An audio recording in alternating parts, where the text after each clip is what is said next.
welcome back to another episode of Catch That, where we break down and analyze albums, eras, artists, and all things R&B. I am Naturally Elise, and that's my brother. JR. And we are the R&B representatives, and we are very happy to welcome back a guest we had on Catch That Minis. And as soon as we was like 5 minutes in, I know in my head I was like, "Yep, we need him to come back and talk about an album, but we'll get through this." But he come back, so we are, we are very happy to have back good homie, Mr. Glass. Hello. How y'all doing? How you doing? Thank you. Thank you for having me back. It's a pleasure to be here. Big fan. Love y'all. Love everything you do. And you just don't understand. Like this is giving me life. I'm so hyped to be here. So it's gonna be a good time. I'm super excited. Yeah, no, I feel like I kind of want to reintroduce myself since this is my first time doing a full episode. But and let me just first off the top just say like the Mr. Glass thing, like that's just my Twitter name, and that just came from the fact that I'm a big movie buff, and like I'm a big fan of Samuel L. Jackson. So if you know, you know, like Unbreakable, that's my movie. So they call me Mr. Glass. but no, my government name is Timothy Scott, and y'all can just call me Tim. That's fine. You don't have to use the full screen name and all that. But yeah, no, I'm just glad to be back on the show. Just a little bit about me, like well, I'm 52. Originally, you see the hat, Boston, born and raised, 617 in the building. Shout out to all my family back home. Currently living in Virginia, and yeah, I'm just a husband and a father and a music lover. Again, big fan of the show. Not a musician, not a podcaster, not an industry insider or anything like that, but definitely have a musical background. I did want to say like just my family, like my great grandmother, her name was Elistine Broadnax. In Boston, she was a piano teacher. She taught piano to all types of kids all around the city.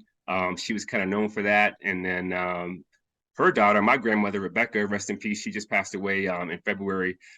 She was a classically trained soprano singer. She sang, did concerts all over the city. She was well known for that too. And then my mom, Jacqueline Scott, she was when I was a kid, she was a DJ. She was a radio DJ at Boston University at WBUR, and she did the R&B kind of the Quiet Storm type shows over there. So I mean, all of that just to say that kind of instilled my love for music.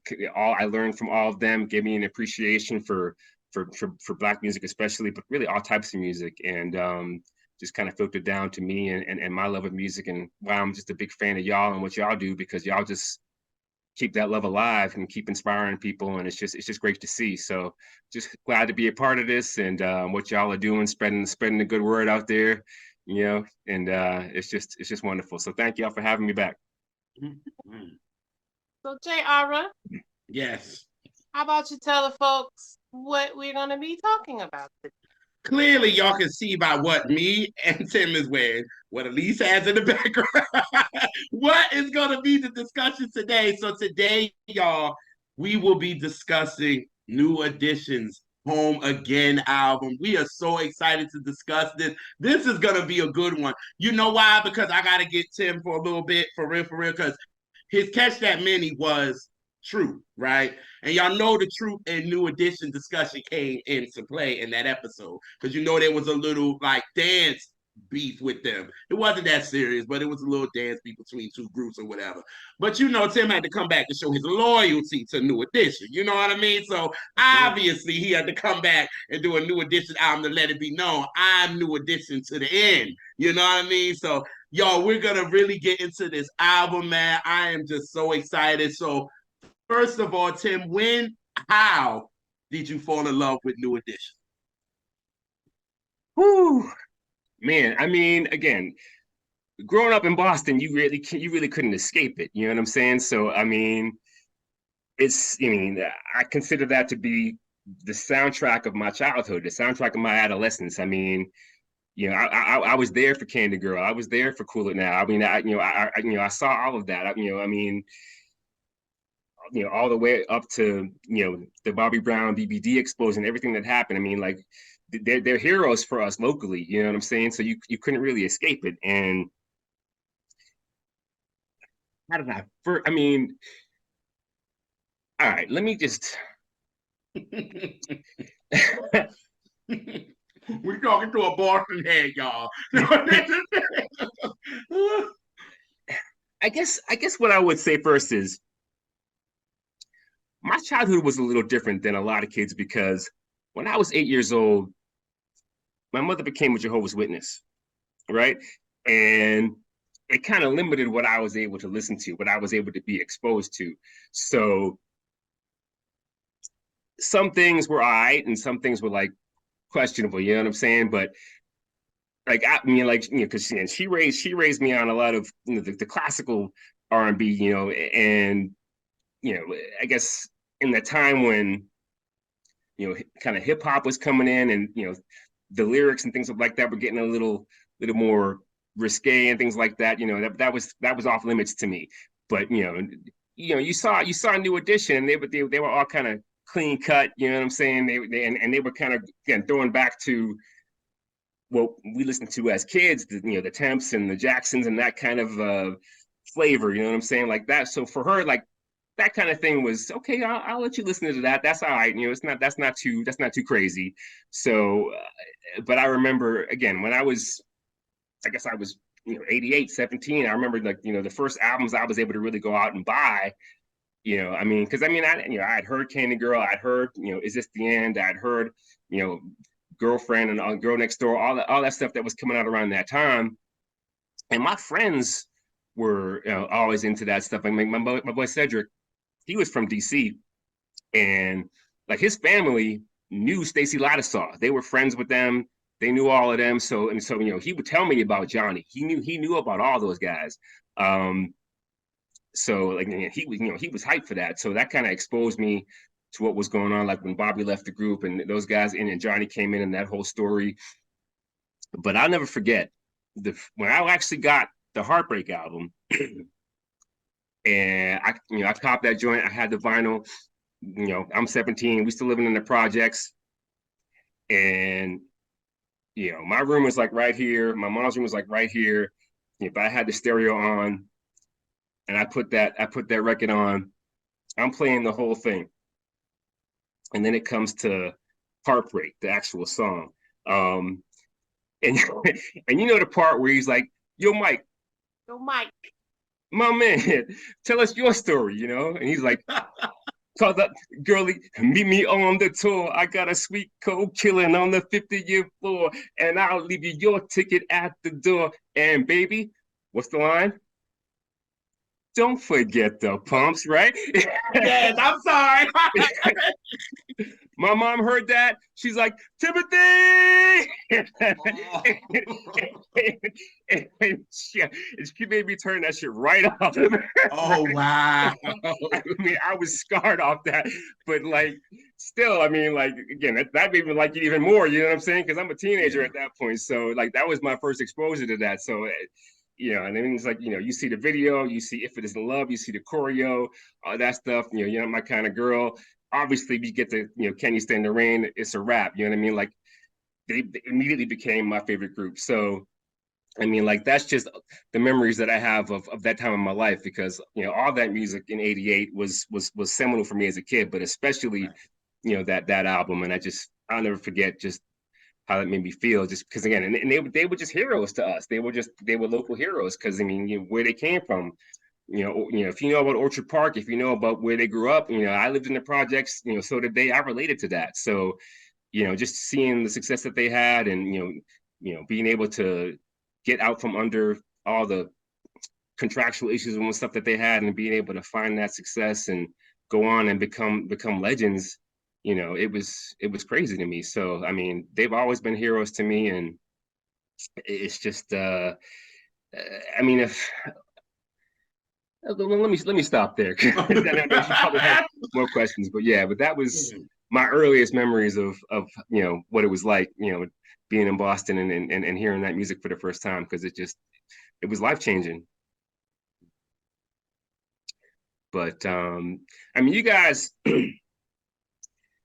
last time we were on the show, again, you mentioned Troop, and when I was thinking about coming back on the show and what I wanted to talk about, I mean, because I loved how we had the conversation about the relationship between artists and producers, you know what I mean, and how certain artists and producers have chemistry, and how they click and how they find the best in one another and pull that out. And I was thinking about, okay, well, what can we talk about the next time I'm on the show? And I was thinking about, well, maybe we could talk about maybe like Janet Jackson, like Control, because that was like Jimmy and Terry breaking out, and then I was thinking about that, and then I was like, y'all have done a lot of Janet on the show already, so I didn't want to kind of go back over that, and he watches y'all. He watches y'all. You guys, you talked about her a lot. Yeah.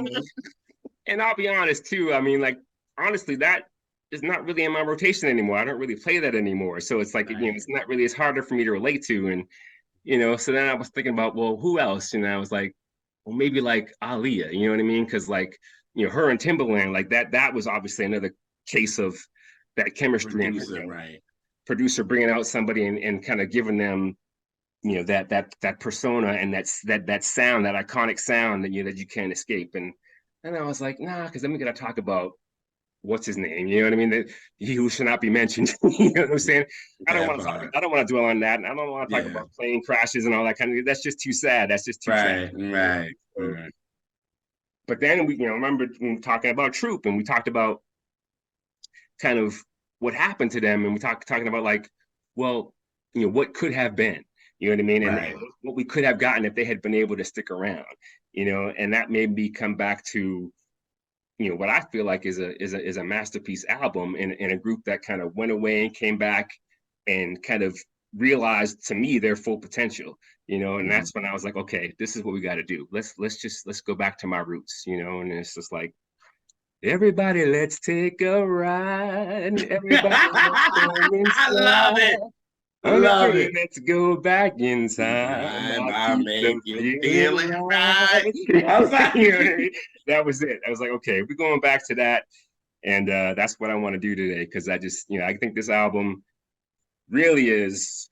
It's just aged so well. It's aged like a fine wine, and it's just like, to me, this is the album that kind of unlocked all 6 members of the group. You get the flavor of all of them, and it's like, every road trip I still put this on, and it never gets old. I still play it to this day. So that's just why I felt like, this is really what I wanted to get into. And I just want to say too, like, this might be controversial, and I'm here for the debate. I'm here for all the smoke. down in the comments, y'all can let me know. And I'm just gonna ask the question, because in my opinion, this album is better than Heartbreak. Agreed.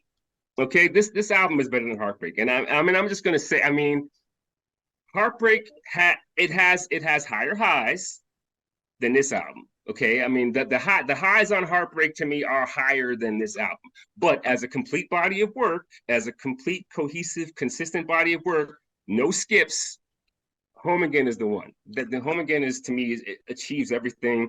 Like I said, it unlocks all 6 of them. You get the best of all of it. So I mean, it's just, it can't be topped. And so that's kind of where I want to start. I want to hear what other people think too, because I mean, you got your people who love Heartbreak. I love Heartbreak. Like I said, I grew up on that. That's my childhood in a nutshell. But as a grown ass man at my age now, this is what I want to listen to now. I mean, and I'll just put it like this: like, last month, I had to go take a 3-hour road trip. And, we were in the car. This is my son. I don't know if y'all can see. That's my little boy right there. That's about a year old. He's about to be 6. So he loves music. I'm trying to raise him right. I'm trying to school him on all this stuff. And we get in the car. I'm playing all types of stuff for him. And I wanted to play some New Edition because I knew I was going to be on the show, and I wanted to play some music. And pretty much everything well, with the like he likes Cooler now, Uh-huh. and he likes Telephone Man, but Well, that, anything prior to that, he that wasn't. well, that's the favorite for me. How Yeah, I even came into New Edition, because yeah, again, like you said, with the Candy Girl yeah, and all that, and Popcorn Love, and yeah, tips yeah. like to the Right, shot. You know what I'm saying? So right. that was them. But Mr. Telephone Man is my favorite New Yeah, Edition record, even though Ray Parker Jr. did it first, but yeah. it was something with Bobby that brought it in, and I was just like Right, that. I was right, in. You know what right, I mean? And then right. once Heartbreak came in, our friends Jimmy Mm-hmm. Jam and Terry Lewis, hey y'all, and Right. they came in, and did that, and it was Mm-hmm. just like, okay, you're not my kind of girl. I Right. love that record. That's a favorite for me and mom. And Yeah. then after that, it was like everybody broke off, because Right. everybody broke off, because Bobby had already left, Johnny had already came in, but then after they did Heartbreak, it was just like everybody broke off, and they went through the roof. Like Right. Right. everybody did the damn thing. You know what I Right. mean? Like it Right. was great. It was like Right. every time I think about like the late 80s going into the 90s, what I think about is really New Edition, because Ooh. all of them was on all, Mm-hmm. like when you think of Arsenio Hall, it was like New Edition all the time. You know what I mean? So So it was just so great. You know what I mean? And then with that, then they came out with, they came all six back together, and I right. was hyped. I was like, Right. okay, we got one. And then that was that. But I'm going to stop, because I Yeah. already know that Yeah. that one right there Yeah. is, y'all, at least is the biggest. And Yeah. I mean the biggest New Edition fan. So, lady, can you explain how you became the big New Edition fan as you see all the records behind her? Okay. Mm-hmm. Why are you saying it with such derision? I didn't give you this energy. Why are you giving me all this? Like, You know? I feel no. Man, I mean, damn near came out the womb, even though they weren't out yet when I was born. But I was pretty young. So I have a whole set of first cousins, and they're all 5 years older than me. So whatever they were into, I wanted to be into, and they had New Edition records and everything. Because I remember, yeah, they had Candy Girl, All for Love, and they had Heartbreak album. And I just was on whatever they were on. New Edition was my very first concert in the '80s. Like, it was just, Me too. yeah, it just was special, and it was, you have your little heart throbs, groups. So that's what they were for me. It was like, screaming and excited. I mean, as what, like Tim, your son, he liked the songs, and they were very kid friendly songs. Mm-hmm. Mm-hmm. Yeah, I was yeah. a kid, like singing those with my whole heart, like, and it had that, like, each generation still loves Exactly. them. So that tells you something there. Mm-hmm. It's not stuck in a time capsule, Mm-hmm. like, Mm-hmm. still appreciate their music. Um, Mm-hmm. so yeah, it's just New Edition. How can you Mm-hmm. not like Edition? Like, what's Mm-hmm. wrong with you if you don't like New Edition? Mm-hmm. I agree. If you don't love them, but how can you just not like them? Like, Right. Right. Right. and It's they it's want still a good. whole lot of mess and controversy and stuff, and they won't out here acting too a fool. So, like, you know, they cool. Like, Right. I Right. don't feel embarrassed. Like, yeah, I love New Edition, even though they love real shit. They're not that group. Right. Um, Right. Still beloved, and just like your mom, until she heard the heartbreak. You know, Don't forget the the pumps. torture concern, and like you said, they were, had like kind of a wholesome image and all of that. Exactly. So you couldn't lose, but they had that image without it being corny because they still was cool. Right. Right. You know, Right. I don't Right. know. Right. New Edition, man. Right. So, Then so now everybody done Oh, broke off. to answer What? so Well, go to ahead. answer your question, yes, Home Again is their best album, and it ain't even close. And it's for the reasons like, yes, Heartbreak had those smashes that really brought them into their, adult years, whatever, their teenage years into their adulthood. And it was amazing. The impact was like boom. But I don't ever You don't go back to play the whole album Heartbreak through. Right. top bottom. No, exactly. I picked the songs. Exactly. I've never. Exactly. I couldn't even tell you the sequencing on that album because I just go exactly. Exactly. certain songs. So yeah. Yeah. But this one, and like you said, the highs, that was a great way to put that. The highs aren't as high as Heartbreak, but it's solid. Consistent. Exactly. Exactly. But like,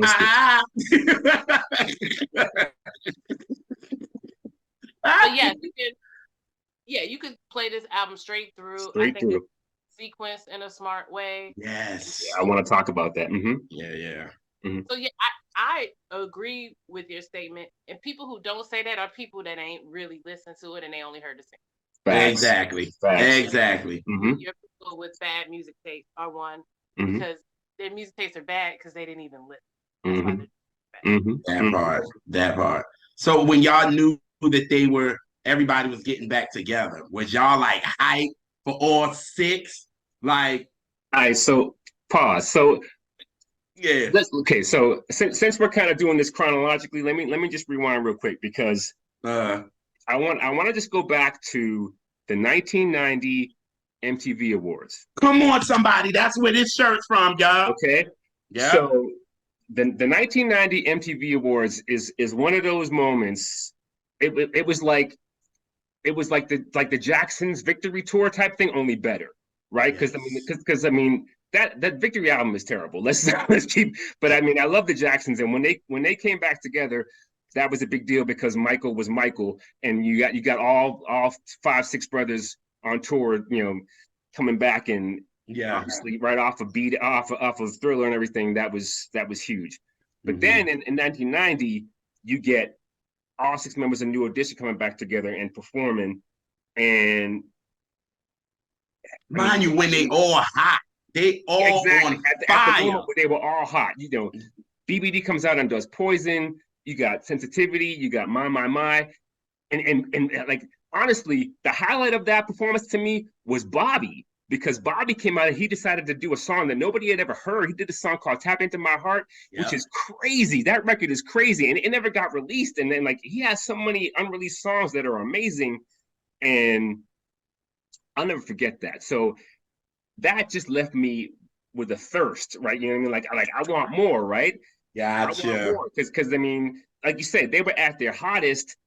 And then they made us wait, 5-6 years before they dropped another combined project. So, by the time you get to Home Again, I mean, 90s and 96, there weren't really a lot of hot R&B male groups, right? Like the hottest, who was hot? Blackstreet, that was probably the hottest. Like No Diggity was probably the hottest song that year as far as black R&B male groups, and they had an Awful Dre feature on that song. I mean, it really wasn't. What you got from the quality groups that we remember back in the late 80s, early 90s. So I mean, by the time you get to New Edition in 96, I'm 25. I had moved from Seattle to Phoenix, and I was coming off a bad breakup. I mean, it was I would describe it as ironically, I thought it was me kind of relationship that I had been in, right? I thought it was me that made the girl that way. Can't find out. Thought it was me. I like that. So this is where I was at emotionally at that time. I was bitter. I was homesick. I was 3,000 miles from home. And plus, I mean, my taste had changed musically. I kind of moved on. You know what I mean? I'm listening to Biggie. I'm listening to Mariah. I'm even listening to Alanis Morissette and Nirvana. You know what I mean? I'm listening to all types of other stuff because the charts had changed, the sound had changed. But at the end of the day, I went and I copped this, and this was like comfort food. You know what I mean? Like putting this on at that time in my life where I was at emotionally, this was like, that plate. You know what I mean? That soul food, that chicken, the greens, the cornbread, and all of it was here. You know what I mean? Because you had all these artists who had individually gone on and done incredible work. You know what I mean? The Poison album is amazing. You know what I mean? Don't Be Cruel album is amazing. Johnny's album is amazing. I even like Ralph's album, Sensitivity. I mean, I loved all that. So you have all of them coming back together, and it's like this super group. You know what I mean? It's like the Avengers coming back together, and you get it all. You know what I mean? Like, and you listen to the album, and it's like you don't really have to choose. You get to, if you want Johnny, you can hear Johnny. If you want Bobby, you can hear Bobby. If you want Ralph, if you want, or you know what I mean, if you want that BBD element, it's all on here. You know what I mean? And that's like me. Like I listened to a show y'all did with Dart Adams, and he talked about that too. He talked about like the vocal mixing and how they're able to find ways to get everybody a chance to shine on certain songs, and it's just beautifully arranged and orchestrated in a way where you get a taste of everybody, and it's just a buffet. It's just like a buffet of all your favorites on one album. And I mean, who can you say that about? Where you have all these people who are individually already on their own legendary, and then they come back together and they give you this. Yeah. It's just like, come on, like it's just it's fantastic. Yeah, now I will say, this year I was excited about the tour. I was not excited about an album because because just when people come out together and it's groups that been out a long time and I got 20 you. or 30 years after they date. I mean, like, 15, 20 years after their debut, and they come back together, and it's just like it could go real left, or it could be real boring, or like handed. And so I wasn't excited about an album coming. I was excited about that tour, and I went to 3 stops on that tour. And the first one I went to had Bobby on it, but the latter 2 did not. But on the first stop of the tour, Whitney was in the back, and she came back and waved, and she had Bobby like waved at the crowd. R.I.P. But yeah, that was that was cute. I was different with y'all because I'm obviously younger than y'all, so I was hyped for it, to be honest with you, because I'm still listening to. I'm still on the Heartbreak. I love that. I love the album for real. So me, this is in my music where I'm listening to albums like that, and I'm still on it. And then I'm on Bobby's, and then I'm on the Bobby album, which I love to death. Underrated. Yes, love that album. So then now it's rolling into 96, and then a promo starts because we see the 6 chairs. So it was like, oh, okay, we get all 6, and the promos are starting. Like you're seeing promos on TV, you're seeing New Editions back, all 6. Like you're seeing all of this. So the hype is serious. And then you hear Hit Me Off. After Hit Me Off, I wanted an album. I said, okay, all right. Look, I'm ready for this because to me, this is how you come back. This is how you come back strong. You know what I'm saying? And this was a single that everybody that in all ages loved in my family. Everybody. And I just remember just hearing it. And after that, they was everywhere. They was on Oprah. They was on Family Matters. They was on the Billboard Award. They was performing this everywhere. So finally, when we got the album release date, which was September the 10th, it was like, my mom was like, go get it. We're going, well, I couldn't get it because I couldn't buy it yet. But she was like, I'm going to get it because I want it. And I think my grandparents wanted it. She did. And it was like, cool. And when we put that thing in, we loved it. And that's why I agree with you, Tim, when you said it is the best body of work from New Edition, period. Love you, Jimmy Jam and Terry Lewis. Love what y'all did for the Heartbreak, the impact of it all. But this here, to have all 6 of them and get this, it was like, okay, all right. This is it. And like Elise said, I don't even go back to Heartbreak like that. Like she said, going to the different song. All right, I want to hear that. I want to hear that. I don't need to listen to if it isn't love because I know the choreography, so I can do it in my head. So I don't need to listen to that. And then you're not my kind of girl. I listen to that. You know, you can always hear "Can You Stand the Rain" all over the place. So it's like the big songs was huge and cool. But this album, I go back to faithfully. You know what I mean? It's the feeling of it all and all that kind of stuff. So yeah, so that's when I was hyped. I was hyped for this Home Again album for real. So if I could just give y'all like an analogy, a comparison. So 96, right? And I mean, I'm an R&B guy, but I'm also a hip hop guy, right? So I mean, I love both equally, and you know, and this is a time when hip hop is really starting to move to the forefront, and R&B is kind of being marginalized a little bit. But the thing about this album that I find interesting is again the way it's constructed. Like my favorite hip hop group is A Tribe Called Quest, right? So when I listen to a song like "Hit Me Off," right, it's the same feeling that I get from a great posse cut. You know what I'm saying? It's like you're getting. It's like you know. Let's take a song like "Scenario" by Tribe, right? Where you're getting like you could almost say like Ralph is like the Q-tip. You know what I'm saying? And then like you've got like Ricky might be Fife.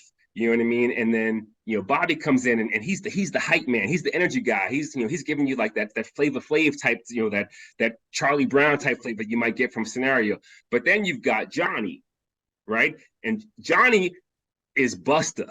You know what I mean? Like Johnny's the closer. You know what I mean? He comes in and he's just like, he's on his Teddy Pendergrass and he's like, rah, rah. You know what I mean? And that's like you're getting the same. So it's like I could easily listen to like a Low End Theory type album and then put this on and get the same feeling because of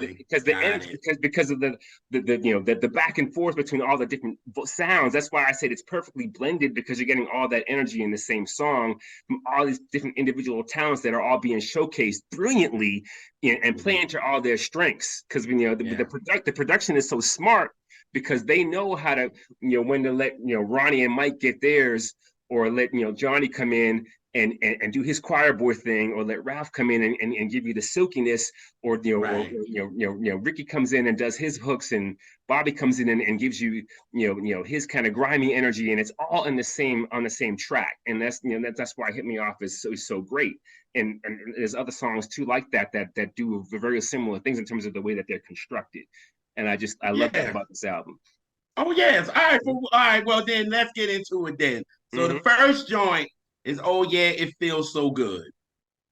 This is how you open a damn album. Jimmy and Terry knew how to open a damn album. You hear me? You know what I'm saying? And then it's like it feels so good to be back where we belong. Like that line alone, it's like, yo, we've all been feeling this way. We wanted y'all back, and now we're getting it, and you giving us that feeling. And obviously using the payback sample for sure. You know what I'm saying? Shout out to James Brown, R.I.P. But using that, and then it's just I love how Jimmy and Terry had each of them come in.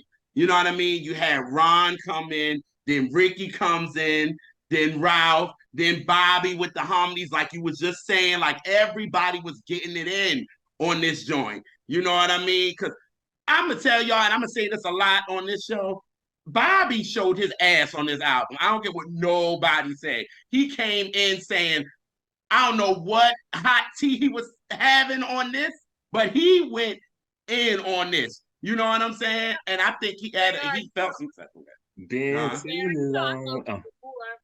And as much as you love the Bobby album, Home Again is the best vocals I ever heard on Bobby. Period. Yes. Yeah. You're right. Because Bobby got better vocally every album, for real. Yeah. And once he got from, King of Stage, then we get to Don't Be Cruel, right?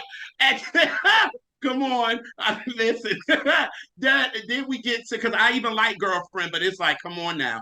But we get to Don't Be Cruel. It's better vocally. But then he got to the Bobby album. He really got better vocally. Once he got to Home Again, Bobby was there. You know what I'm saying? Vocally, it was like he was there.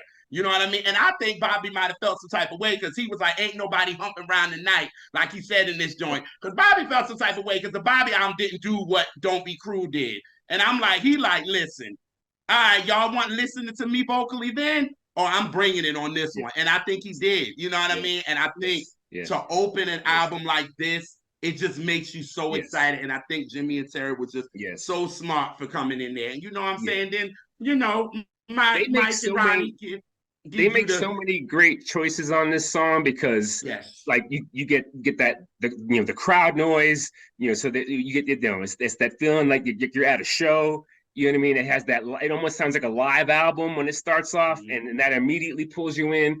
And there's just something. Also, too, shout out to Elise because she reminded me about the SOS band, right? And they're using like the SOS band. I think it's called "No One's Gonna Love You," something like that. They're using like that atmosphere is sort of the supporting track behind what they're doing. And it's, I love Jimmy and Terry like going Encore. Back to like Encore, where you had the applause in the back. Exactly. But so they're going back to their roots and using that on this modern project and giving it a modern sound. And the drums on this song, like the drums, it's like these muffled drums that almost sound like they're underwater, but it's just like really pleasing to your ear. That it's just I love that. And it's like you said, it's like, when I think about this song, it's just, there's something, especially again, being from Boston, and these guys are local heroes, and the way that song comes in, it gives you this feeling. It's like triumphant.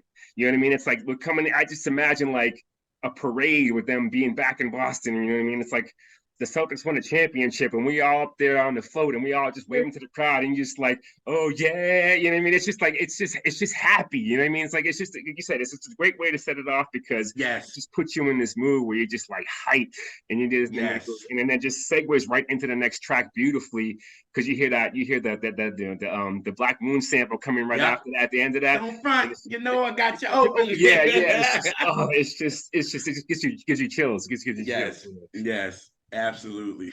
JR, you stupid, by the way. But you caught that? All of it. But yeah, I mean, it's like you said, it goes to the I Got You Open, and it goes into Hit Me Off. Which this is a song I'm gonna never get sick of. It probably is my favorite New Edition record, honestly, because this is a record I will never get sick of. I can play it all the time, and I can jam to it for real.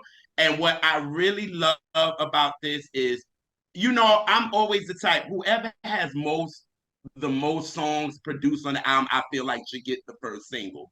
I do. So I'm like, all right, Jimmy and Terry produced damn near about 5 or 6 songs on this album. They should get the first single. That's how I feel. But I think Jimmy and Terry and them was like, now wait a minute. We heard this. Let this be the first single. You know what I mean? Because obviously everybody is going to think you're going to say, oh yeah, It Feels So Good would be the first single to go with. It's smart, but sometimes you got to take risks. And I think they took a risk with Hit Me Off. But again, you said, Tim, in how you was breaking it down, how we're in a whole different space now. You know what I mean? Where the sound has changed. You got to adapt to this. And I think they did with Hit Me Off. You know what I'm saying? Like this song is just everything. And then the video for me was the best because of just them, that scene, that part when the house blows up at the end and they're just walking. Yeah. And it's just all 6 of them. That is power to me. Yeah. That was a power moment. Like, we the shit and we know it. You know what I mean? Like, you can't hate on this. And that's what I love about that whole thing. So it just, and anytime I listen to it, it just takes me back when I first heard it and how my whole family loved it. Everybody was jamming to it. Little kids from the age of 5 all the way up to 70 was loving this record. So I was like, he did the damn thing on this. I'm just gonna push back a little bit. Okay, I'm just gonna push back, not because I don't like the song, but because of where I was at when the song came out. Like I mean, because I was in a different space mentally when this song came out, and at the time, I felt like this song. I needed this joint in '91. Okay, I needed this joint like after Word to the Mother came out and all that, and when they did all that, like like I said, I was waiting for them to come back together as a collaboration and do something like this. And I had waited a long time to get this song. So when it came out, I felt like it came out like 5 years too late. You know what I mean? I'm not saying I didn't like it, but and even like personally, like this, like Ralph doing the karate in the video and all this, like there's some stuff in the video that to me was like, what is this? You know what I mean? Like it was weird. It was weird to me just because I was at a different place, in terms of what I was listening to at that time. It's again, obviously, like you said, now it's one of my favorite songs. But I'm just being honest about the fact that at that time I kind of resisted it a little bit, and it took me a while to get back into it. And I had to go back and kind of listen to the full album before I really kind of felt like, okay, I see what they're doing now, and I see how they're going into a more modern sound. And again, when you compare Home Again to Heartbreak, I love how there's more sampling. Like they're using like a Bob James sample. Everybody's using Bob James in hip hop. Like they're using like that type of sample in the song, and like you said, the Black Moon sample, and they're using like I think it's like a Parliament Funkadelic type thing. Yes. They're using like the One Nation Under the Groove type set. Yeah, they're using all that in the song, and so I mean, like you said, so that was them coming up to the times of what people were doing in terms of the hip hop sound that that was keeping it more current. So it took me a while to get it, but once I got it, I loved it. It's a classic for sure, for sure. Go ahead, Elise. Go ahead, do the rap, son. That's the other thing I would say. Like to me, that's the song where Ronnie and Mike shine. They, that's again. It's like I love that. That's the part of the song that I wait for. You know what I mean? Because they stunting on that song. You know what I mean? Like I'm taking no losses. I'm the boss, and I see you bossing my way. You know I mean? Like, yeah, I'm with it. Look, yeah, like I'm with it. I'm with it. That's that BBD What's flavor. up, so, love? Yeah. How you doing? What you What's think up? about me and you? School Oh, now. Wait. Let's make a date. Plans for dinner. Yeah. Yes, I'm here for it. Yeah. She's not, Yeah. but I am. I love it. I remember you saying that you don't like people rapping on art, but except for New Edition. So, what is your issue with the rap on this one? Now, I allow it, but I don't enjoy it. I get it. And I really get it on this album because, we've had BBD exist. So we got used to like the rapping there of them doing that. I mean, even though they've been doing it the whole run of New Edition. But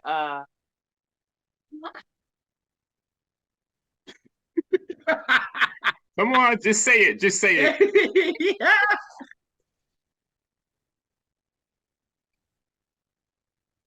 I think I probably liked it then. But I don't know. It just, what's the way to say it? I'm gonna try to be diplomatic. It kind of cheapens the songs for me. I thought they needed a rap. I also understand the era is 96. It's like I get it, but it don't mean I gotta like it. Right. But I get it. Let me just say this because I know we're gonna talk about the sequencing of the album, right? And I feel like if you take away the opening song and maybe like the last one or two songs, which to me are really more for the fans, the body of the album to me there really is there's an arc. Okay, I feel like there's an arc where you kind of go from that player mentality in the beginning of the album where it moves to more toward a mature, committed kind of love, right? So and you see that progression. So I feel like what they're doing in the beginning of the album is necessary for you to take that journey. Because in the beginning, they're kind of stunting, they're kind of flexing, they're kind of showing off, saying, we got this and that, and look at the bling and look at, what I mean, and then, and they're out there, talking about how we get this girl, we get that girl, and all this and everything, and then it kind of moves more into, I'm here, I'm still in love with you, I'm here for you. I mean, so you kind of see that shift. And that, right. And so I think it's necessary if you're going to take that journey. If you start off with them, as the boys they were, moving into kind of the grown-ups that they become, you see that transition. So I mean, it works for me in that sense. If you follow the narrative that the album, that's why I say the sequencing works for me, because you see that progression. So, but I can understand why maybe it sounds corny to you, or it sounds, like you say, maybe it sounds a little left field for what the rest of how the song works. But I don't know. I just think it's fun, because I just think it's them out there just kind of showing off and just kind of letting like, hey, we sipping, and we got, I mean, that's just kind of how it is for that, it kind of fit the time. But I understand why you would feel that way. Yeah, and I guess it's the least offensive to me on "Hit Me Off," but it's a couple later on in the album to where I'm just like, this one is okay. They having fun, like you thank you for saying that. It's like kind of the player, like, right. So that makes sense. And that rap is the least offensive one, the least offensive to my sensibilities. But the thing is, the songs on this album are so strong that the rap, it doesn't ruin it by any means. It doesn't make me not listen to the song. It don't make me skip over the part where he's they're rapping. So I guess it's just so strong that it's fine. And some people like that, so it's given that for people that like that. But that's just a thing that I just don't really generally like. Period. Anybody. Okay. Right. She's consistent across the board. Believe me. She's very consistent. So, with the new edition, I let it happen because the music is so strong. It's so strong. And yeah. I get it. Even though we know we probably would have had to get the rap in it, because I mean, all of them really rap except Johnny. Like, you know what I'm saying? So I obviously had to be a little bit in it, especially with BBD. I mean, exactly. I mean, Ron and Mike had to get it in some way, somehow. Like, at that point, the audience is already waiting for it. Yeah. Yeah. So it's like, all right, we got to get the little stuff. So I get it, at least. I get it. I bother you all the time about it for sure. Especially doing the raps. You would just give me a look like. So that's a good segue. That's a good segue, because the next song for me is my go-to. Okay, when I put this album on, sometimes you don't have to worry. Okay, that it's a banger. Okay, like that's that, Lord. Like that song is so nasty. Like, it's just like, I mean, I just transparent. I got notes over here, and my note is like, this song just gives me the stank face. Like, I'm just like bump, burn. Again, it's the James Brown. Like there's something about this song, like that beat just knocks. I mean, like, it's just every time I hear it, and it's like, and I'll be like, I hate the remix. The remix to me is terrible. It just takes all the funk out of the song. I'm like, what did y'all do? I agree.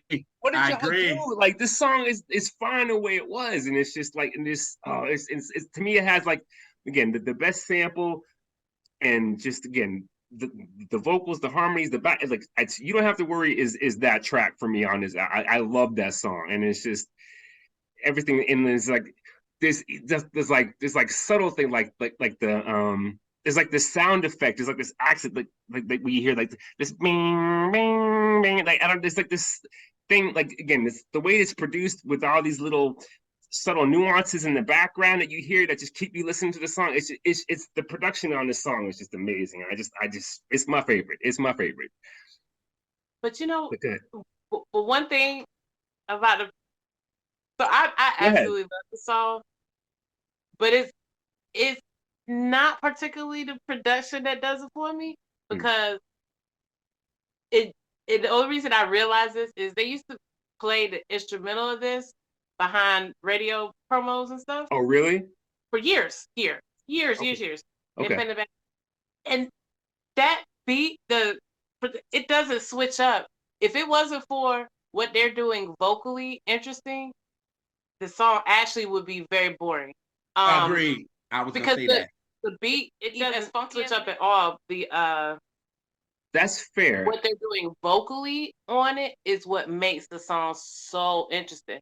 I had no problem with the production, but if they wouldn't have did the different things they did vocally, they ain't give you that bomb ass bridge, and those Don't be a friend. Yeah.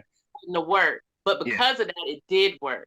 Yeah. But if you just hear that, just the instrumental, it's just funny you say that, because there's over and over. We're gonna come to a song later where I feel the same exact way about. We'll come to that, because there's another song coming. For me, I think with this record, to me, this is when I'll be like, this is hip hop and R&B to me, and this is when it meshes the two, because you got the James Brown "Your Love" sample, right? Yes. And then everybody that loves hip hop know that Boogie Down Productions used the Kenny Parker Show. So with that, you got that coming in. So you got the R&B heads in, you got the hip hop heads in. Then, like you said, sis, this song is so funky, but vocally, Bobby shows his ass. You hear me? Vocally, he is just, that's why I was just like, whoa, Bobby came in on a mission. Like, y'all, I'm going to go in and I'm going to sing for blood. And that's exactly what he did. And I mean, I get the remix of it all, because this is the time everybody's dropping the single and the remix. This is the single and the remix era now. You know what I mean? So they felt like they had to do that, especially with the fact that, you know, Stevie J is hot, because Stevie J did the remix, Chucky Thompson did the original.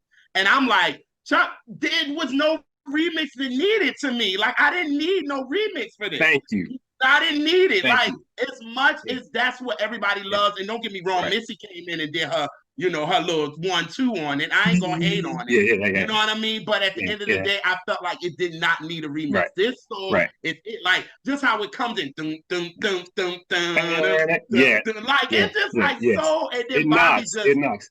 Like he's giving you growls. I'm like, Bobby, you better go off. You better show them that you know he was smoking that cigarette that he had, that he holding in the album cover. He gave you that, like that growl, that grit. I was like, go ahead, y'all. And shout out to 112, because they did write the song. So shout out to that right? Okay. Yes, I give them a little fever, but they did write the song and they wrote the hell out of it. So I ain't gonna hate on it. You know what I mean? But here's why I'm so glad you said it, because I don't think that they needed a remix. The remix is not good.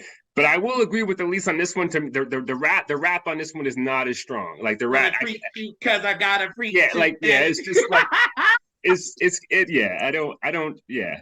This with that, but still that the beat and again Bobby Cooks on it, and this it's a classic. Yes, I agree. I totally agree. Don't be a friend. I will be there whenever you need me. Yeah, it's just great. Yeah. Come on, y'all. Bridges, y'all. Y'all see how that bridge felt good to all three of us, y'all. Oh yeah. Bridges. Hello. Who arranged? It might have been Chucky, honestly. It's arranged so perfect. Yeah. Or it could have been Faith, because you know Faith was some good with some arranging now. Faith might have been in the booth doing that time too. Like, let me do a little 2-2 with y'all. Because yeah, like you said, the arranging is crazy. I love Ralph and Johnny's harmonies. It's so airy on it. I love an airy harmony. Give me that. You know what I mean? And it's just, they just let Bobby cook. Like, for real. They just let him cook. He just went for blood and said, I'm going for blood, and he did the dang thing. Like so you said, I agree. Some of his best vocals. Yes, absolutely. Love that. Love this record. We get into my joint. Oh God. Okay. All right. Okay. You set it Tighten it up. I love this record. It's a favorite joint of mine. Shout out to Jermaine Dupri for producing, because I do give Jermaine a little much, because He did a lot of recycling of stuff, which he does it on this album I again. was about to say, but go ahead, go on. Oh yeah, he does. Oh, absolutely, he does it again. But yo, I just love it, and it's just lyrics that I live by, and I love that when it. For some reason, you take your life for granted. Life is a It's a game you game always you win. always The win. thing, Yeah. yes, the Mhm. things you say and the And the things you things you do, do. you Yeah. act like it It won't won't come come to to an an end. end. Yeah, You yeah. need to You realize realize, easily yeah, you can yeah, be yeah. left alone. Tighten it up. You better, yeah. No, that's Yes, yeah, I love before you find yourself by yourself. That is yes, a la bullshit. Don't get me to yeah, testifying up in yeah, here. yeah, Like I yeah, love that yeah, song. Like yeah. that. Now Oh, that is a go-to for me. That yeah. is a go-to for No, me because yeah. I I ain't live mad my at you. life with I that. ain't mad at you at all. Cause yeah, like I Yes. said, when this album came out, I was coming off of a bad relationship. I was going through a bad breakup. Like, and this was that confidence booster for me. Like, in there, those lyrics, easily you can be left alone. Like, that's what I needed. You know what I mean? Mm-hmm. That lifted my soul because I'm like, you know what? I ain't got time for all that. You know what I'm saying? Like that was exactly what I needed. So I love that. And like I said, they're using the more of that Bob James on there. That the more of that Bob James Yes. samples in there Yep. and Mm-hmm. the loose ends and the outro. Is this the part you break my Take my heart heart, without your right your feet feet. Oh on? Yeah, yeah, it's like yeah, it's all there. Like yeah, yes, it's yeah, yes. yeah. Oh God, I love it. I get hyped with that record. Like, so I think this is the song where my family be like, okay, this is a drink refill for them. No, yeah, This is a drink refill yeah, for them. They like, okay, we like it. We gonna dance to go make yeah. us another drink. We Right, know right, you in right, right, it, right, but right, for us, we just right, gonna groove, and that's right, them. So right, I get it. I right, get it. So I'm right. like, but I love it because it's lyrics that I live by. You know what I Oh yeah, mean? So I love it. I love Tighten It Up. I love this record. Love no it. doubt, no doubt. You love it, Jar. You know what? You know what? I wasn't sure. I love to be the same thing. You want to make sure. You want to make sure. I love it. That I told you. I think I had told you on this one I was gonna go off because I love this. Yeah. Clearly, I said it again, but yeah. Yeah, I love that song. I came in saying to y'all, like quoting the song. So Yeah, because I did something crazy, so Elise had to get quoted. okay. So yeah, definitely agree. Great song. But soon as it come in, if I didn't know this song and I just heard the intro, I'm like, oh, it's an Escape song about to come on. That's the that's the next one to me. Mm. All both for me. I'm a both.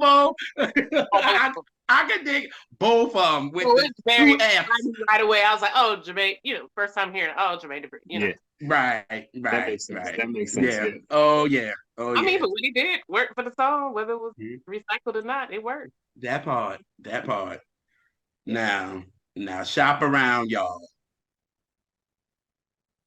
This What? is just recycled to me. It sounds like Kick Your Game or Can Hang from Escape and TLC. Yeah, it Like do sound like Kick Your Game for it sure. sounds just like it. Like it was just like, okay, Jermaine. It was like, well, somebody gonna make this mug a hit. Somebody gonna make this like I don't know who gonna release it. Hey, Escape released it.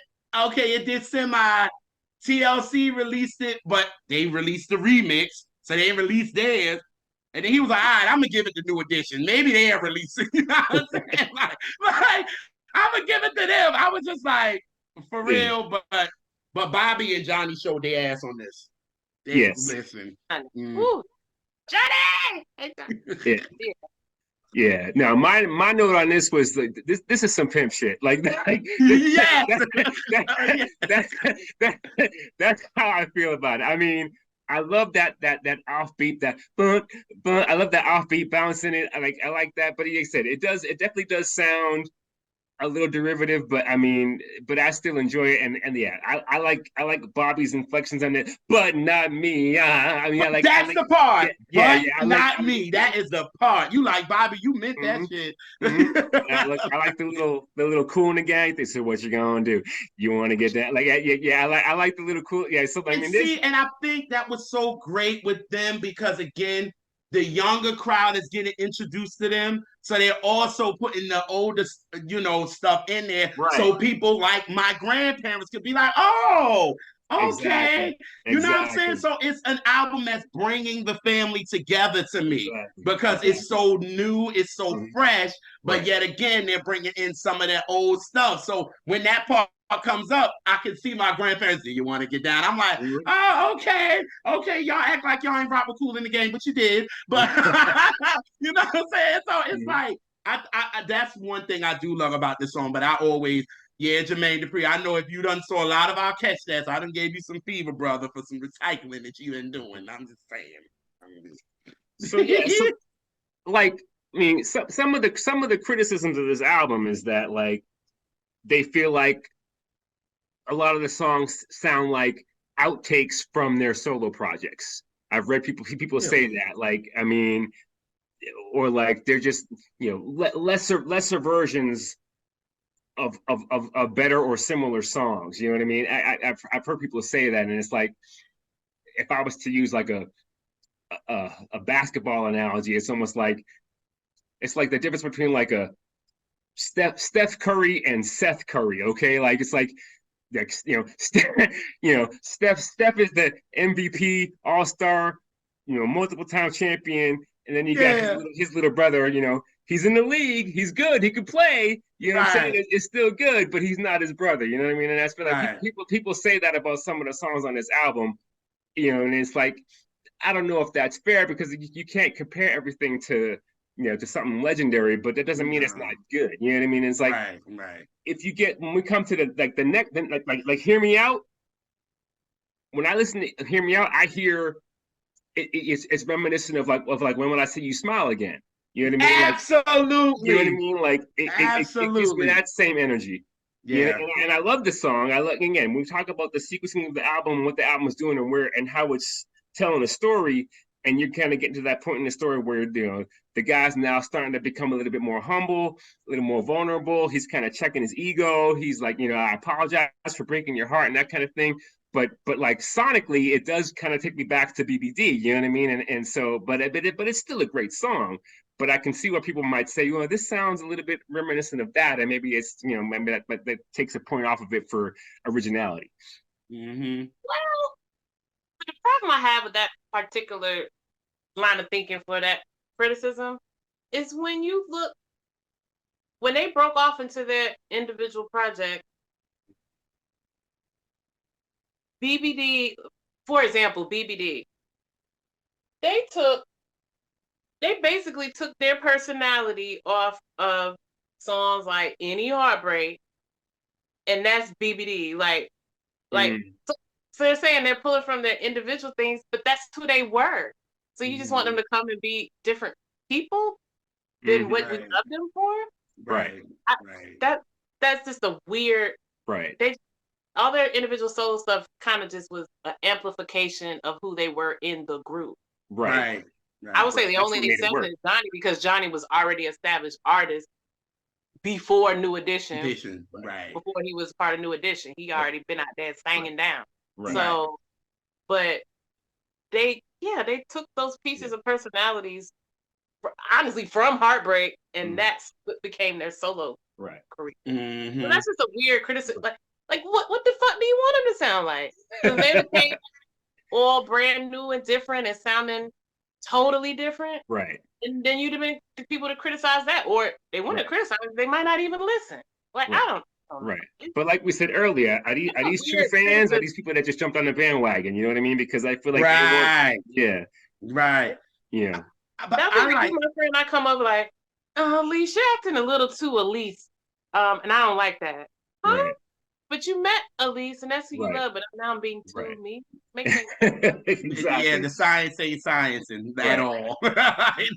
No, not at all. Yeah, and about Hear Me Out, I'm so glad that you said it because I got that feeling off the break where you see me smile again. And shout out to Dankley, what's his name? Brenningham. Yes, that's who did this.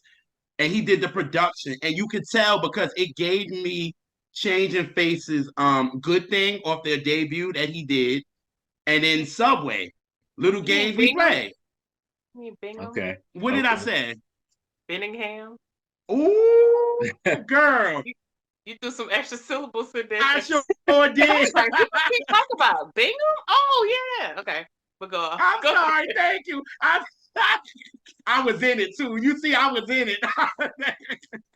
I was in it. I'm sorry. But yeah, it gave me that. So you knew the production came from him. Mm-hmm. You know what I mean? And it gave me that feeling. And I was like, okay, you know what I mean? And then when New Edition comes in, like the choir, they sounded like a choir to me Mm-hmm. on this. The way them voices came in and whoever, vocally arranged it, they sounded like a choir to me. What And I makes was that like, song okay, work? even Ralph brought the grit on this. You know what I'm saying? Because you're not really into Ralph bringing grit like that. Yeah, You know what I mean? that's true. Ralph is the smooth guy.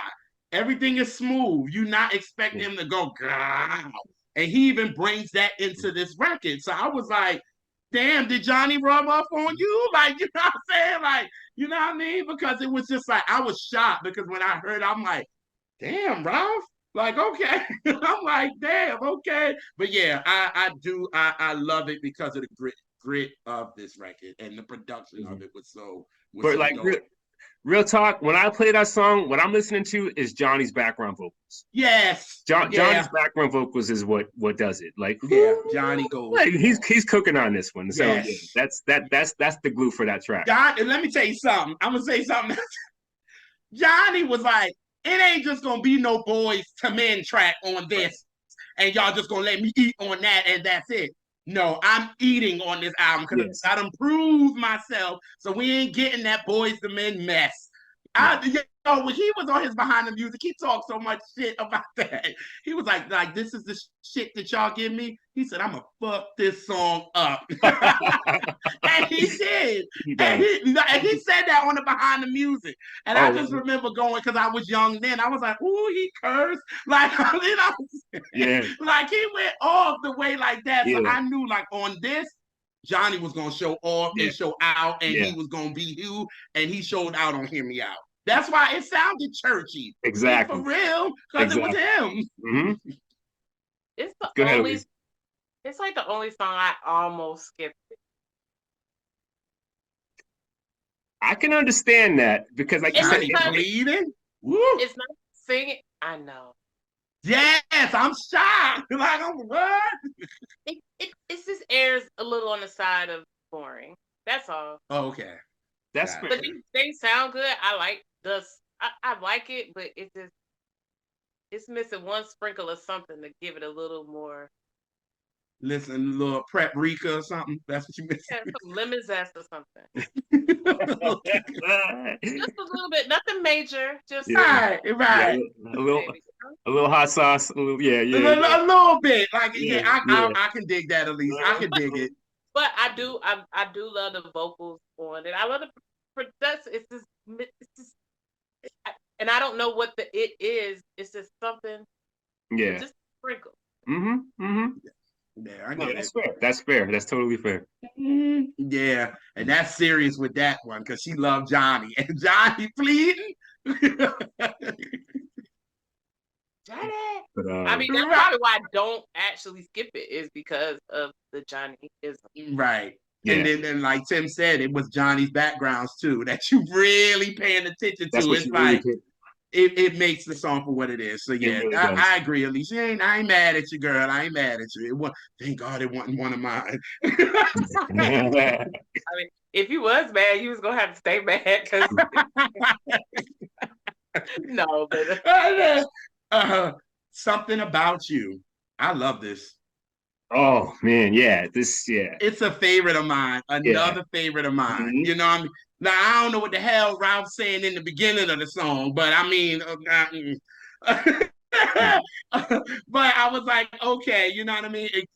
But it took me back to Ralph's When I Need Somebody, which was produced by Jam and Lewis. Mm-hmm. So this makes sense, you know what I mean? And then I was like, him and Bobby going back and forth, giving you what you had on Stone Cold Gentleman, like that. You know what I mean? So it was giving that flavor. Again, they're giving us all of them We're getting all of them. And I think on this, it was a little, definitely different, definitely give you some country vibe.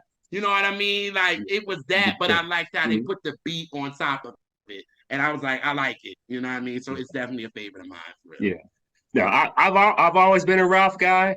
I mean, he was my favorite off the break. And I mean, I felt like, there was always this expectation that Ralph was going to go off and, try to be, Michael or Justin or whoever, like, try to be that solo dude. And like, Ralph was, I mean, he says now, like he was always kind of loyal to a fault. You know what I mean? He always put the group ahead of himself and probably didn't really get the shine or the credit that he deserved. But but Ralph is a great artist. I mean, although I would say like, everybody always compares New Edition to the Jacksons, and Ralph is not Michael. You know what I mean? Like to me, like Ralph sings more like Janet than Michael. You know what I mean? Like in terms of what he does, Janet, yes. Jimmy Jam said that. He said that. He said Ralph loves harmonies like Janet. They love stacking. That's what they love. Right. And Ralph would do that all day if you let him. Right. Like he can do that all day if you let him. Right. For me, and I don't want this, it's not going to be a dig, but to me, it's like Ralph was made to be a lead singer of a group. Of a group, yes. To me. Right. Like as much as Sensitivity is a top 5 song of mine, and I'm so glad he did it. You know what I mean? But to me, I think he's more of the guy that is the leader of a group. Right. And that's just what it is. You know what I mean? Solo wise, it's kind of like, I don't know. Because again, we knew he was trying to go solo in 86. Right. In 87. But you would have had to compete with Freddie and Luther. I don't know if that would have been a good no. You know what I mean? That you had to compete with them, like, and they were running that. So to me, I just think that Ralph is better as a lead singer of a group. Right. And I think that's what he falls in. You put Bobby next to him, and that somehow that contrast works because Bobby brings that confidence and he brings that grit to the song too. You know what I mean? And that balance somehow just works. And I love that, and I love again. And I know you love guitar, and that, like, to me that's what makes that song work. It's like that Edie Brickell, that I mean, I love how that's because it was, to me, that was so innovative at that time, bringing that in there. And so all of that, it's to me, it's one of the standout tracks of the album too, because it just sounds so different than everything else, and those two working off of each other. I love that balance. So it's yeah. And right after that, I'd be like, I'm a stone cold gentleman. Yeah. yes, like the guitar. At least love her a guitar. So I know this wasn't one of the songs, was it? No. No. Oh, okay. Ooh, thank you. These are favorites of mine. These two are favorites. The song that I said something about. Okay, yeah, that's why I was glad that it wasn't mine, because I was so worried, like, oh Lord, please don't be something about you. It's nothing. No, it's not on this song that I hate. I won't even go as far as to say that the other song that I dislike it's just a little boring. But I don't. It's like that's why I almost skip it, because it kind of breaks a certain momentum for me. But I don't hate it. Yeah, I don't hate anything. Yeah. Even the rapping, I don't hate it. I don't like it. And that I don't like. You give it the New Edition. That's why you giving them a little bit because you love them, people. Another Chucky Thompson banger. Why is Bobby singing like this?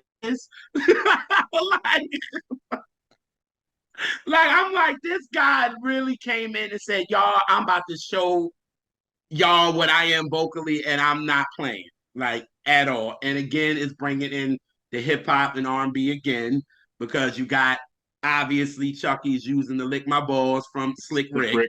And so you using that. So it's like, okay, we're bringing the hip hoppers in, you know what I mean? And it's just a red cup type of record for me. So I like, so I can jam to this and party with me. So this is another favorite for real. So this is the one, because earlier, at least you talked about You Don't Have to Worry, and how you feel like if you just listen to the instrumental, it's a little. This is the one for me that's kind of repetitive. when I listen to it now. It's grown on me because I didn't love it at first, and I listen to it now and I do appreciate it more. And again, in the story of the album, I think it's necessary because it's kind of talking about kind of rebuilding a relationship, and I kind of feel that in terms of the narrative of the album. But sonically, I do find that beat gets a little old on me a little bit. But again, I do love the Slick Rick aspect. I do love Bobby's vocals on it. It's still a banger, but it might be the one part of the album where I'm like, okay, this it kind of gets a little repetitive as you go through it, but it's still it's dope though. It's dope, but it's I'm not saying that we're grading on a curve here. I'm just saying it's not my favorite. You did say, I love how you said it's kind of like this. You know what I mean? Like, so yeah, I can get it. I get it. I get it. But and I do. Okay, I have a question for you, and I think it's important when we talk about at this point in the album at this song, because this is probably the one song where I like Ricky's background vocals on this song. Mm-hmm. I think he stands out on this particular song, but overall on the full album, I just want to. I feel like Ricky is a little exposed on this album, because I mean, BBD, he's the vocalist. He's meant to be the guy out front, right? But on this project, when you're putting him next to Johnny and Bobby and even Ralph, there's something about Ricky that I don't know. He's a little nasally. He's a little. I don't know. There's some. Or I don't know. Maybe it's. I don't know if they're auto tuning his voice. And there's something about his voice. It just sounds a little off. I don't know. I can't really describe it. But to me, I don't feel like he stands out vocally compared to the other, true powerhouses that are on this album. But I mean, and I like Ricky, but I'm just saying, my personal opinion, I feel like he got a little exposed on this when you're up against the other guys in the group who are, to me, are slightly significantly more talented than him in terms of especially Johnny. But that's just my opinion. But I don't know what y'all think. Well, I was gonna say this. I agree with that. Like, I do agree, because I mean, Ricky has always been that type of singer to me. So to me, it's always been consistent for him. You're not getting anything more, anything less when it comes to Ricky and how he sings. So to me, I got the Ricky that I was like, okay, cool. To me, the one that got the least shine on this album to me is Ralph. That's how I felt. I felt like Ralph is normally the lead singer of the group, and he's the one that you're going to focus on all the time, right? Because even the guys say that. Ralph is the focus. You focus on Ralph. To me, Bobby, Johnny, hell, even Ricky, like all of them shine. It was like you needed Ralph because Ralph likes stacking in the backgrounds to me. But I think literally Ralph a lot of times was like, to me, I was just like, oh, all right, Ralph there, okay, cool. But the other guys are showing their asses to me. So I'm glad that you brought that in, because that's how I felt that Ralph kind of got like, all right, Ralph gonna do Ralph, but everybody really doing them. You know, that's interesting. I mean? That's interesting. But New Edition is a unique act where, yes, plenty of groups break up or take a break, and people do projects, but it's always one person's project that outshines the rest. That's just what it is, right? Yeah. But New Edition is unique because they all blew up in a major way, multi-platinum success, all of them, right?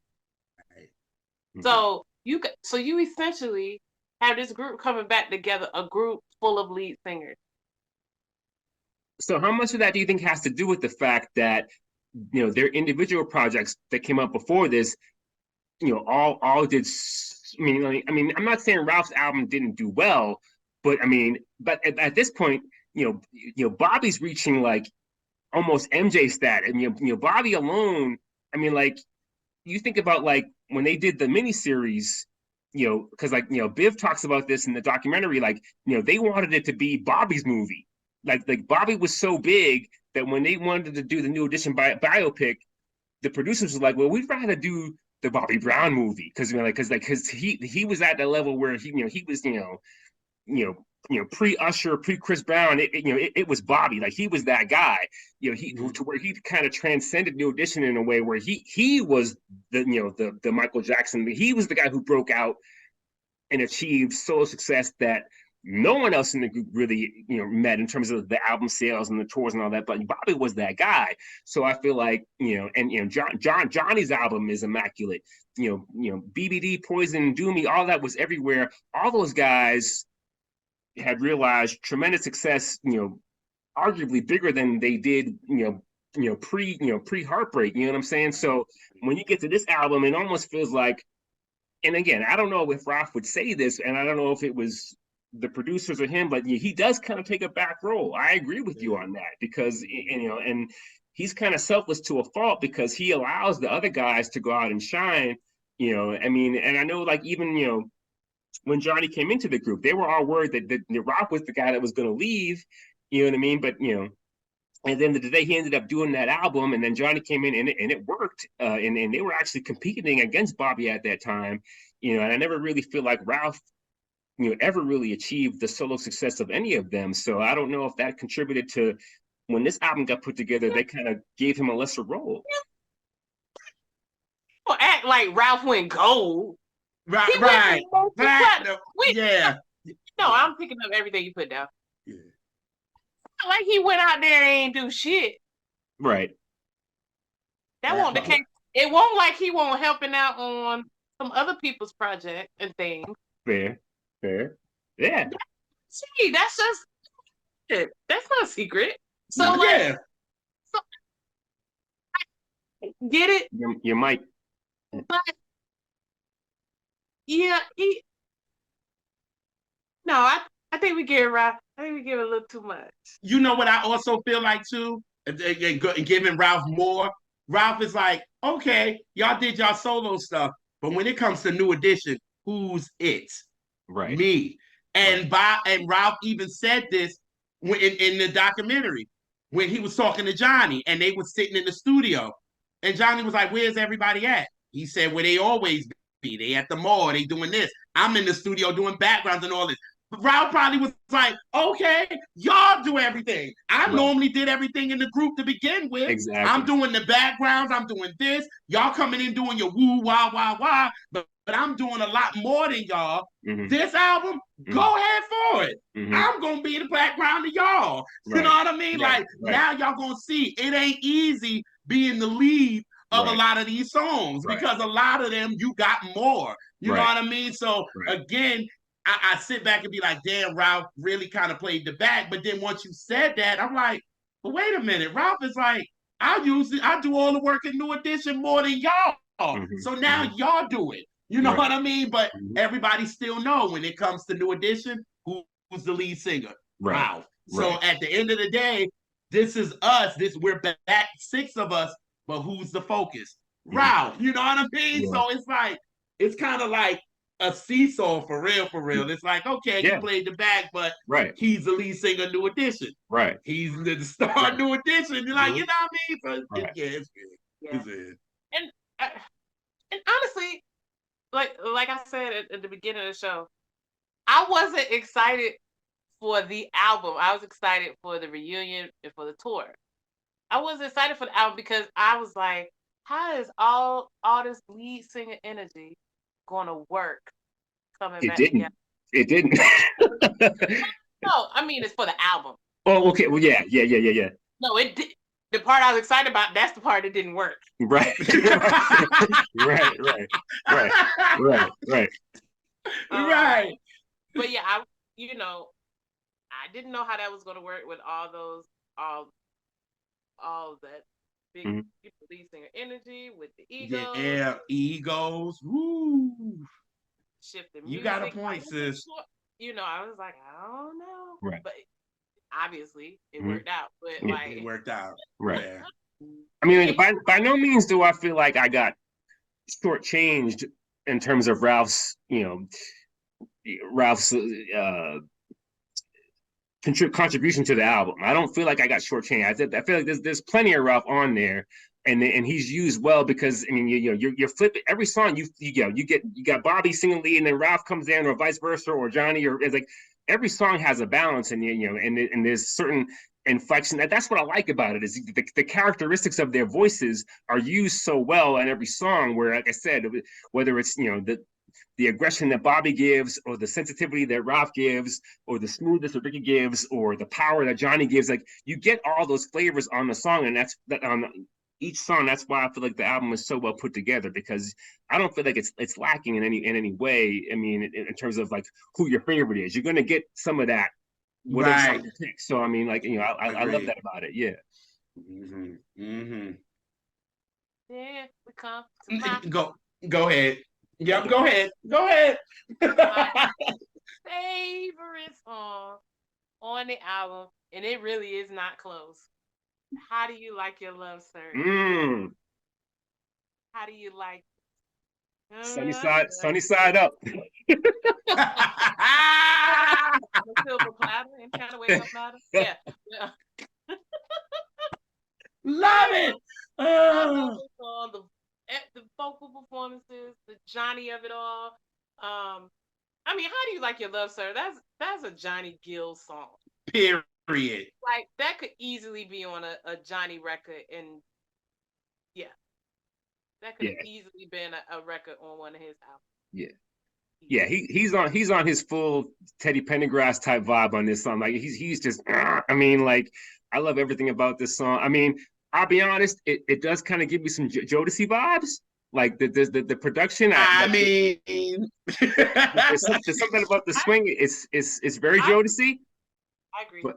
But no, like you said, Johnny eats this track up, and again, lyrically, just the vulnerability, the intimacy, like again, that's why again the album works as a story because now we're getting to that place where the man in the song is he's being more selfless. He's he's not just talking about it's all about me now. It's like what can I do for you?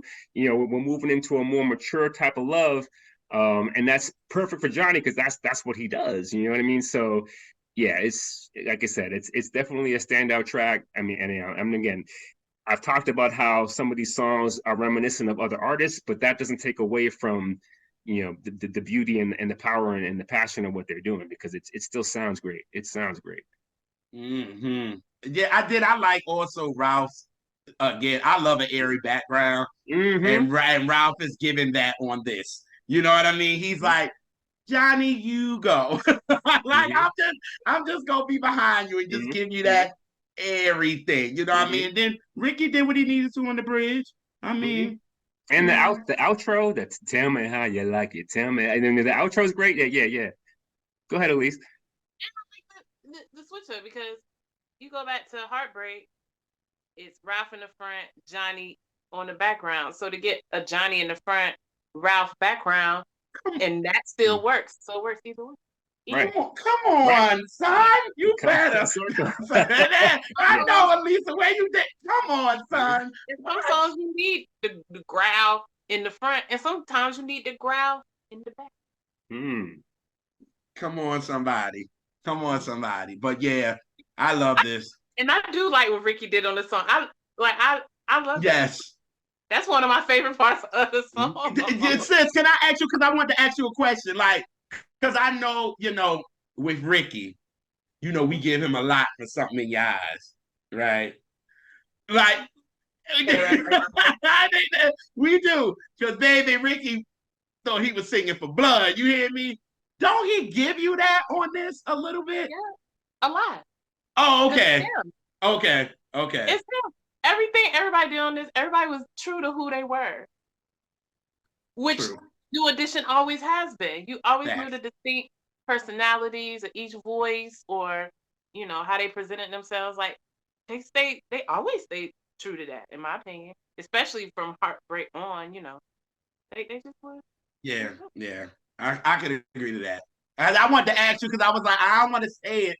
And then it'd be like, no, I don't get something in your eyes because I'm like, we know how we like. Ricky thought he was singing down on that. You know what I mean? And we'd be like, okay, Ricky, cute. So So that's a good segue. That's a good segue. Since we're talking about Ricky, can we talk about One More Day? Y'all can. Okay, so The song they wanted to be the crossover smash, and it was too intentional doing it that it came Yeah. off genuine see like that. this because like if Try Again is the song that's stock has risen over the years, One More Day for me is the song that stock has kind of fallen over the years, right? Again,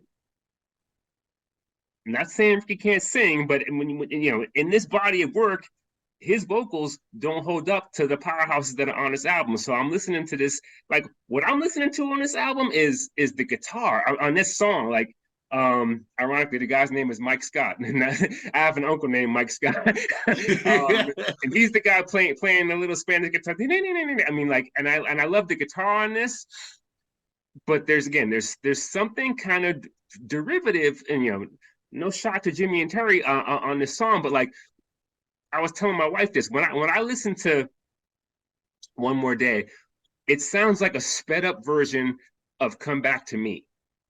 If you listen to Janet Jackson Come Back to Me and you listen to this and like the chord progression, the melody, it sounds a lot like that song to me, and that's what I hear. That there's something about it, so it's like I just feel like That's what I hear. you hear it. So that's what I'm saying. The melody is very similar to that. Absolutely.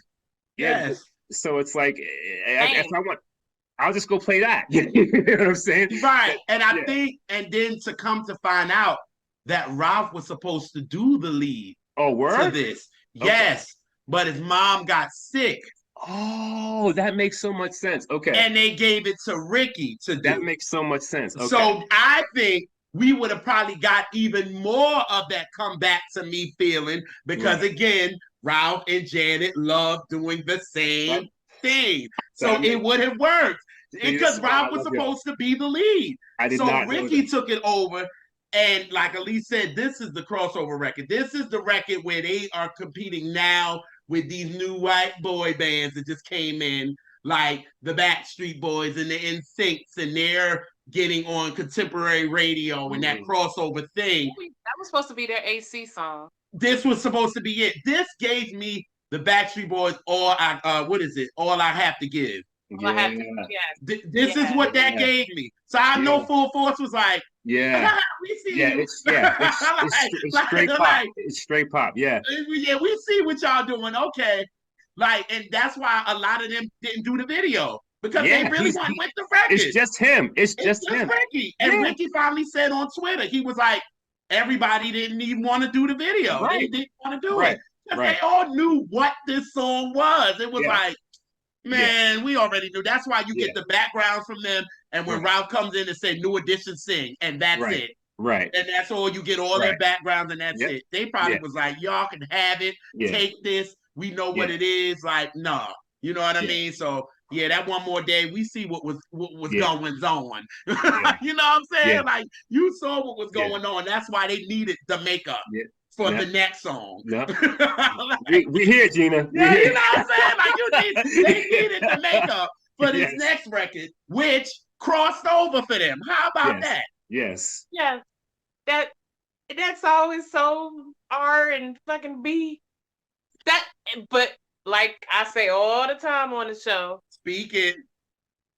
It's a difference, and you make a song true to you and it crosses over, and it's a difference of intentionally trying to make a pop record. Mm-hmm. It's very transparent, but they just made this very, very Jimmy Jam and Terry Lewis and very, very New Edition record. Period. This is the Jimmy and Terry songwriting clinic. This Still in Love is Jimmy and Terry at their best. It's all about the lyrics. Ralph kills it. It's so hopeful. It's so romantic. It's so sweet. It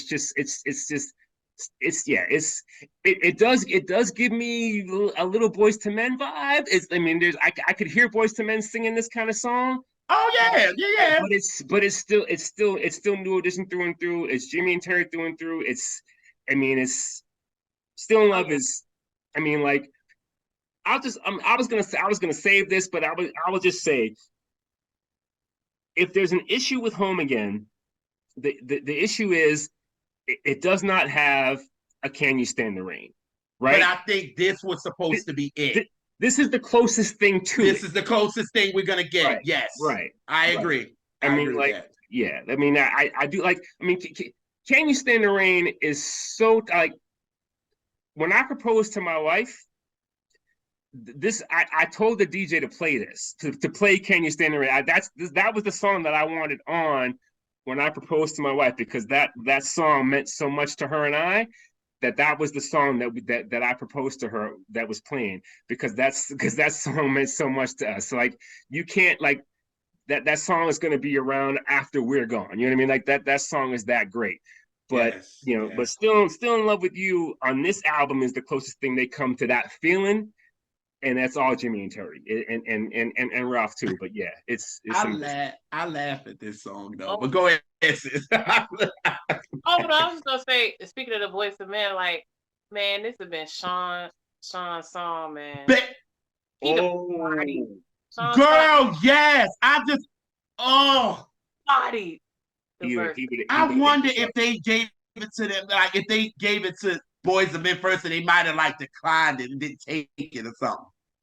Because since you said it, I can see Sean eating this record up. Oh my God, yeah, this is like a Please Don't Go ish. Like, he could have ate this. Oh my God, sis! On bended knee, yeah, it's that kind of vibe. Yeah. Yes, like. But I laugh at this because I love the vocal battle between Ricky and Ralph. We know who's taking that out. Like, them two going off like that, and I'm like, like, for me, I'm like, it was needed in it, but I'm just like, I laugh. And again, I'm so glad that we brought this up about how One More Day was the crossover that they wanted, but Still in Love gave you the crossover you still wanted. So why was that needed? You know what I mean? It was just like, I'm Still in Love was a top 10 pop smash. Right. You know what I mean? Right. So it was like, y'all didn't need One More Day. Right. It was too bland. Like, it was too bland. And like Elise said, I'm Still in Love is R&B, period. Yes. It ain't nothing to it. It's just straight R&B to the fullest. And like y'all said, that's Jimmy and Terry in their bag. Like, exactly. Period. You know what I mean? So, I'm like, damn, like, y'all try to chase something when it's not even needed. Mm-hmm. And you proved it. And it proved it by chart-wise. Y'all was performing it on the AMAs. Mm. Hello. You know what I mean? Like, speak on it. Because technically, if you're going to perform your biggest hit, right? Your big crossover hit, y'all could have performed Hit Me Off, to be honest. But no, y'all went on there and did I'm Still in Love, which was a top 10 pop smash. So I'm like, hello, y'all, pay attention. Just do the music and it's going to cross over anyway if people love it. Right. You know? So. Be true to yourself. Yep.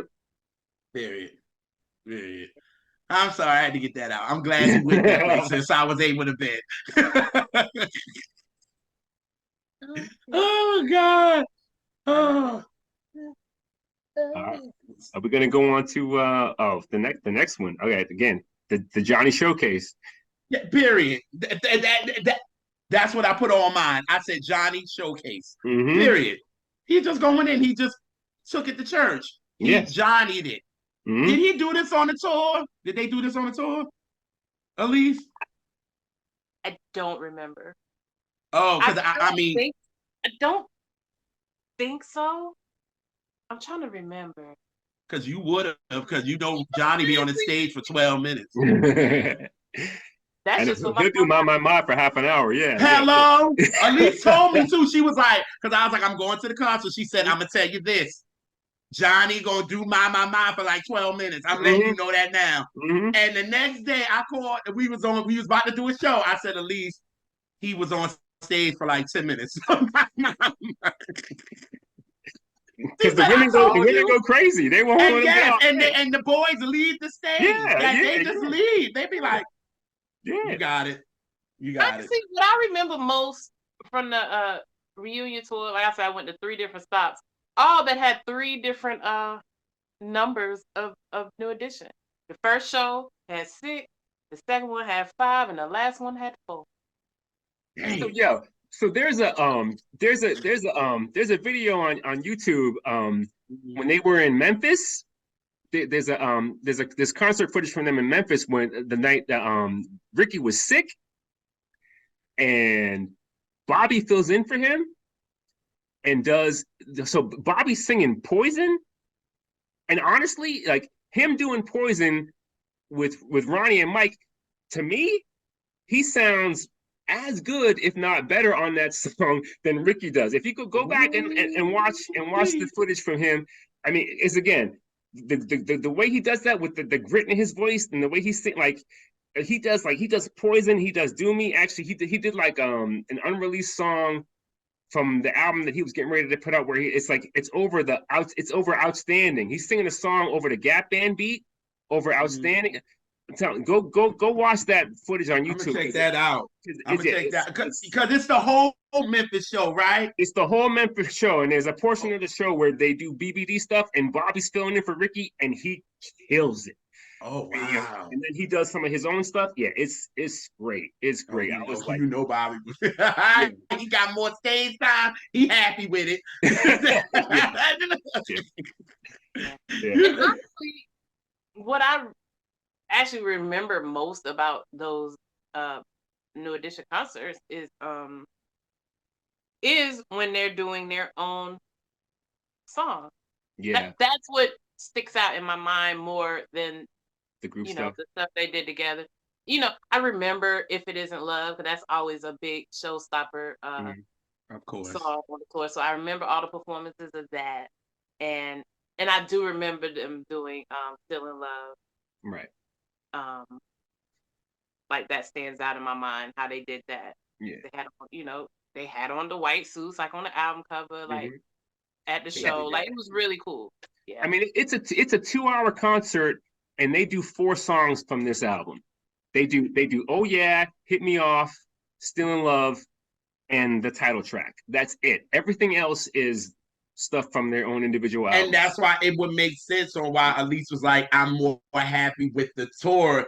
I was going to be happy more with the tour than the album, because it's like all of them coming back and we get to see all of them, but it's like they're doing their own stuff. Right. You know what I mean? So I get it, at least, because at first when you said it, I was just like, damn, you ain't want no album. But now I get it, where y'all breaking down the tour. It's like you remember them more doing their stuff individually than actually coming together, because you just explained it went from 6 to 5 to 4. Like, you know what I'm saying? So it was just like, so the tour ended up being what went left than the album. You know what I mean? So I wish I could have went to that tour. I was just too young. My mom and them went when they went to Madison Square Garden. My mom and them went, but I never really asked her about the tour. I'm gonna ask her. I should have asked her before we did this, so I could have had something. But for your own edification. Yes, I am. I am. I'm gonna ask. You're like, Mom, how was the tour? But she obviously it had to be great, because she went back again when they toured in 2004. She went back and saw them on tour or whatever, because New Edition, they stay on the road. They stay on the road. Yeah, I've seen them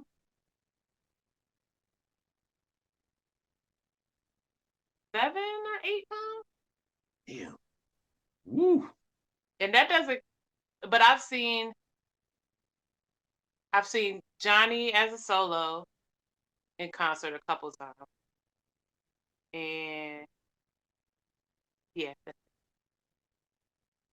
I only saw New Edition. I feel like when I was young that my cousins might have took me to a Bobby Brown.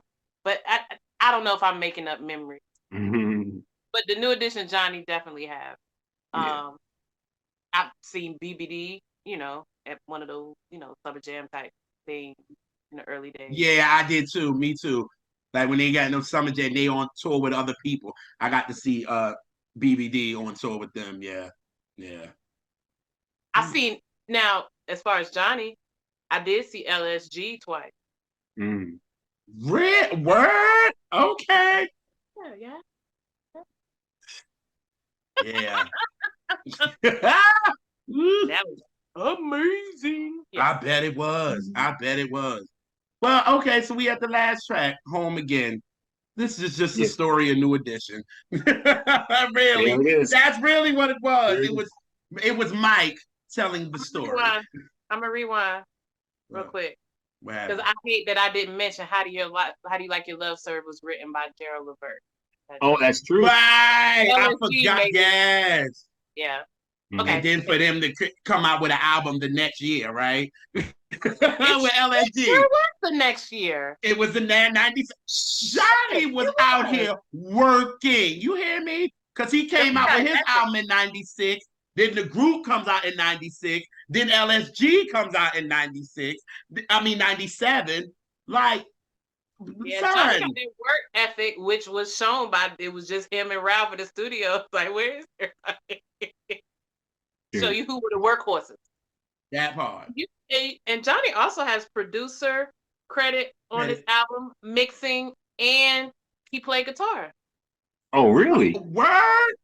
Oh, Ah, Oh. Oh, bring the wait, knowledge. what? He That's what played we're here guitar. for. That's what we're here You, for. you learn something new every day. What? Go yeah. If you ahead, listen to Johnny. Johnny Gills, everybody on the record, it all say vocals. That's it. Mm, Johnny, it say vocals, acoustic guitar, producer, engineer, mixing. wow. That's on the credits Johnny of that. said, look, it's six of us, yo. I got to get me some other money somewhere.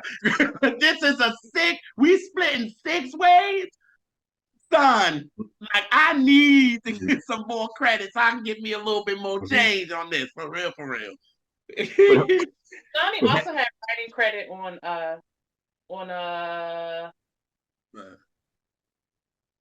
Shop Around. oh, yeah, that makes sense. Okay. That makes sense. Okay. Because yeah, yeah. Okay. Okay. Yeah. Like Mhm. it makes perfect sense. Mhm. But yeah, no, Yeah. home again is a perfect way to close the album. Again, to Yes. me, it's like Yes. it just feels like a warm blanket. You know what I mean? It's just It it It does. does. It's just very comforting and like and I love what we get a softer side of Bobby on that song. You know what I mean? Like it's he really comes in with a more smoothed out softer sultrier sound. And then we talked about Johnny and like he when he says because I wrote it down is will our story end like a fairy tale or just another heartbreak? Only time will tell. You know what I mean? And that's the story of New Edition. You know what I mean? Because that cycle just seems to keep repeating even now up until today. It's like I mean, like they come back together, you feel like it's going to be the fairy tale ending, and then there's always another heartbreak, and it's just more drama. But we're just blessed that we've had them for 40 years doing what they do, giving us all this great music, and Yes. hopefully they'll come back together and give us more because they're not they're still here. They're like you said, they're still out there. They can still do it again if they wanted to. You know what I mean? We just hopefully God willing they'll be able to reunite as a family. Because we're here, we're waiting for it. You know what I'm saying? Like they can still do it. So we'll always have love for them because that's home for me. Yeah. Yeah. You Mm-hmm. dropped it. I have no more to say. like, what do you say after that? Like, you killed that shit. All right. But now we have come to our favorite part of the show, and that is the word association. I wonder where she gonna go with this. I always be hyped to see where she gonna go. Cause Elisa messed me up in word association. I be thinking, all right, she gonna do this. Then she go completely left, but it makes sense. Sorry. All right. So I'm gonna be 5, it might be 6. Um, I'm gonna give you different acts that came from New Edition, from Oh, members of okay. New Edition, and you tell me what you think their the best song from each group. Ooh. You think Ooh. best That's a or challenge. favorite, either Okay. one, but Okay. more leaning towards best, like I got you. quality. I got you. Um, so I'm gonna give you 5, maybe 6 different configurations of of New Edition. And you Okay. tell me what you think their best / favorite. Bring it. All right. And we'll start off with BBD. Boys to Men, ABC, BB. Mm-hmm. Oh, I mean, I mean, I don't know. I thought it was me. Like I remember getting that. Like God, that me too. it just resonates with me, and it's just like there's just something again. Let me just like because we were talking about the documentary and like the one he just dropped, the 617 one he just dropped that's on Yes, the All Black, the Mike Bibb one. the And then he hustle of talked, Mike Bibb. Yeah, yeah, because I love how he talks about, well, a couple of things. He talks about how like when they were in Crush Groove, how the fact that like that was kind of a thank you to them because they kind of opened the door for certain rap acts that weren't able to go on tour because of the insurance. You know what I'm saying? So they would go on tour with New Edition to be able to get, because that was the only way, because the promoters wouldn't let the rappers go on stage. So that was kind of a thank you to them by having them in the movie. So Crush Group was a big deal because seeing them on the big screen was a big deal for me.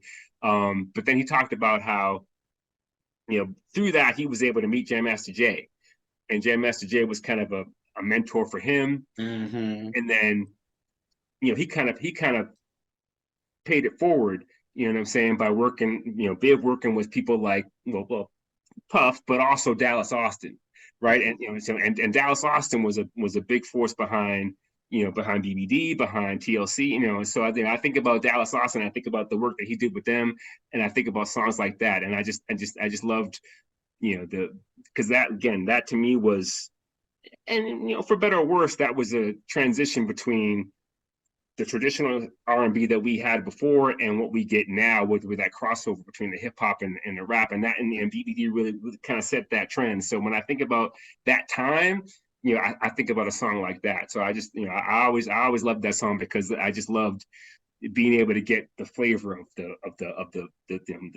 R&B vocalists and that the hip hop boom bap that you got all at that same time. So I always loved that. That was one of my favorite songs on that album.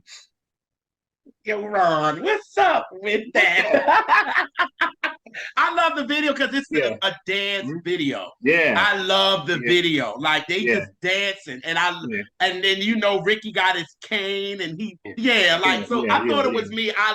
I love that video. Love it. I think it's probably my favorite video from him. Yeah, honestly, I love it. Yeah, it's a banger. It's a banger. Yes. Like this every day. Yeah.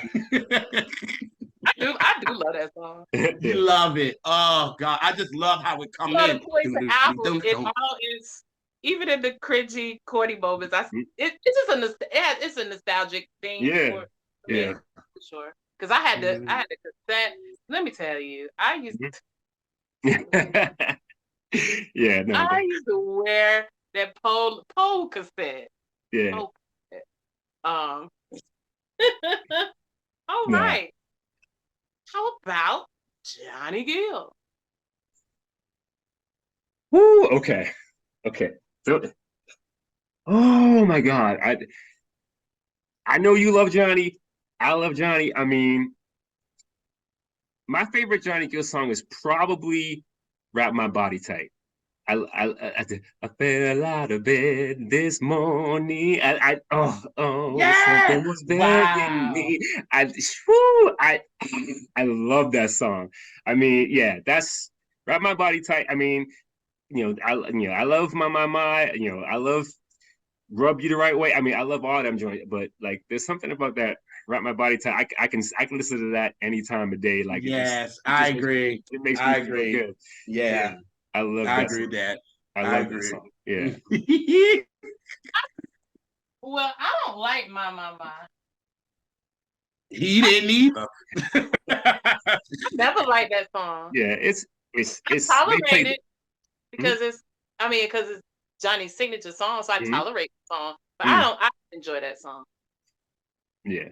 no. Yeah, I did. Yeah, that Wrap Your Body Tight and Fair Weather Friend. Fair Weather Friend is a banger. I love Fair Weather Fair Friend. Weather Friend Oh is a my banger. God. LA and Babyface spell it. Yeah, that's whoo. Yeah. And that, yo, and we didn't say that.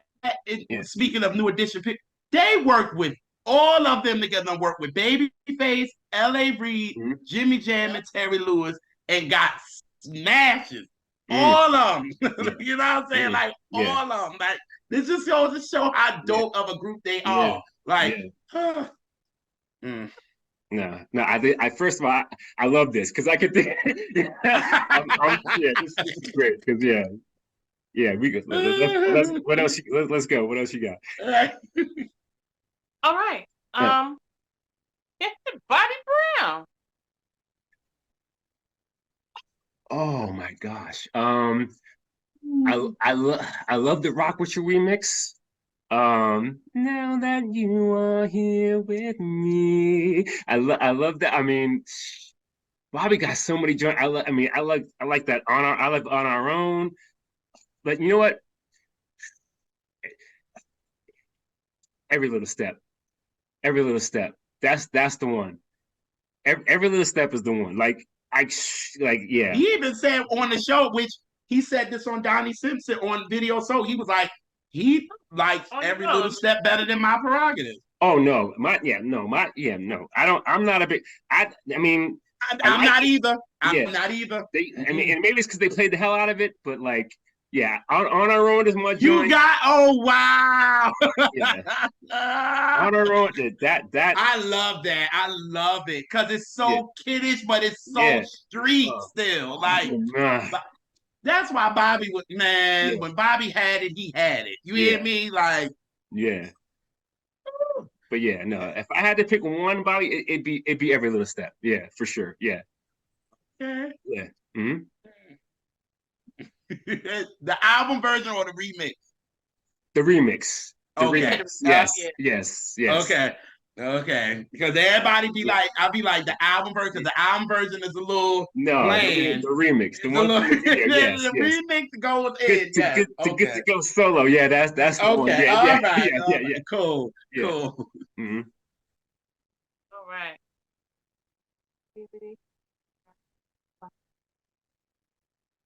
Oh, Ralph Tresvant. Oh shit. See, people don't talk about Ralph enough because like the like Money Can't Buy You Love is a good song. Yes, that's a great song. That's a good song. Do What I Gotta Do is a good song. Talk about it, please. I mean, everybody know what his go-to is, but he got so much stuff after that. I'm doing this for the people that watch this, okay? For the people down in like if you don't know about Ralph and all you know is If It Isn't Love or Candy Girl or Can You Stand, like Money Can't Buy My Love is a great song. Do What I Gotta Do is a great song. She's My Love Thing is a great song. Rated R is a good song. Rated R, Stone Cold Gentleman. I mean, like he's got a bunch of joints. But obviously it's sensitivity. Okay, I mean, like mine over there. Because because again, I used to do karaoke, and sensitivity was one of my, that was like I would eat that because like you said, Ralph is my guy. I've always loved Ralph. The pocket he sings in is my pocket. I love that. So and it's just, again, it's very much like a, that's the way love goes, mid tempo type of groove, and I love that kind of a tempo. You know what I'm saying? So and I love Jimmy and Terry and that combination of him and on that beat. So sensitivity is the song. Let's not get it twisted. Sensitivity is the song. But I just want people to know that for all the people that think Bobby and Johnny and the other one, Ralph got heat too. Okay, yeah, so come on, somebody. I did that on Apartment 5B. Yeah, Rizzo, baby. Yeah, yes. I'm so glad you said this, because when this comes out, I'm gonna put this clip up and I'm gonna tag every last person in Apartment 5B. Yes, Kill, I'm talking to you because me and you got into a big ass argument about that because he said that freaking Ralph don't got no bangers. Dead wrong. Wrong. Sorry. Wrong. Then he was like, all right, well, then he ain't got no up tempos. You're wrong again. Like, are you kidding me? What? No. And that's why he said I'm Ralph's manager, because I got in. Listen. Nah. I mean, right on this album alone, like, something about you. This would be a kill. Always get into it, publicly and privately, mind you. Is you can't speak on nothing to me if you haven't heard it all. Your opinion is immediately invalidated in my eyes. Agreed. You can't say something flopped or was bad and you don't even know what it sounds like. Stop it. Or you heard it one time in passing. Go away. You better put some respect on Riz's name. Please. That's right. When you say she's I love thing, what? That shit hits, yo. What? Like in the first 4 songs, like on the debut, he's going in. You go from Rated R, the Sensitivity, the She's Got a Love Thing to Stone Cold Gentleman. Then you going to Do What I Gotta Do. Are you kidding? What? The shit. You bugging right now. Ralph got heat. But again, I guess also times were changing as well. And it was getting a little bit more street. Yeah. And he's not that guy. Like he's Jimmy Jam and Terry Lewis captured what Ralph really is. Sensitive. Ain't nothing wrong with that. And he captured it and it was great. But by that time, things were getting a little bit more rough. You know what I mean? And it kind of like Ralph was like, all right, we like Sensitivity. That's cool. But after that, it was kind of like, all right, we're moving on. And I really wonder, like when the neo soul movement came in, I always like if Ralph had worked with the same people like who worked with like like Music Soul Child or that like people like because like Ralph has that kind of voice, you know what I mean? Like I just feel like he could have done some stuff like that, and I mean, and I know he's probably still working on stuff, but I just and he talks about that now, how that's the reason why he's not touring with them is because he wants to be able to go out there and find his own identity. That I don't know that he's ever really, and I feel like he's always kind of felt unfulfilled in that sense because he is an artist too, and like, and they saw it back then. They were afraid of him. They knew what he was going to be able to go out and do, but he was so for the group and so about I'm going to let those guys eat too because I don't want to be the guy that's just all about me. But to me, like Ralph sacrificed so much, and he is great. Let's just not forget. And like you said, he was the voice of the group.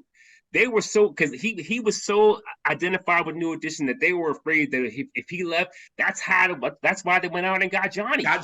Yeah. That's why, because they knew that they were going to be lost without him. Ricky can't do what Ralph can do, and no shade to Rick, but Ralph was the sound of the group. You know what I mean? So I'm just let's just not forget. Like, shout out to Ralph Tresvant. Love you. You are a legend. And don't sell yourself short. Don't sell yourself short. That made me just so happy. I'm just so happy because I be riding for Ralph. Like, you know what I'm saying? Like, I ride for him. And for somebody to get it like that, I'm good. All right. Last is New Edition outside of Home Again album. So best and your favorite. You can name it because that's hard. Yeah, very. Sorry. Oh man. Oh, okay. Strange thing about you. I've been in love before. I mean, and I they have. I mean, like, sorry. I think they got song like is this the end is a great song from back in the day, or I'm leaving you again is a great song from back in the day. I love that song.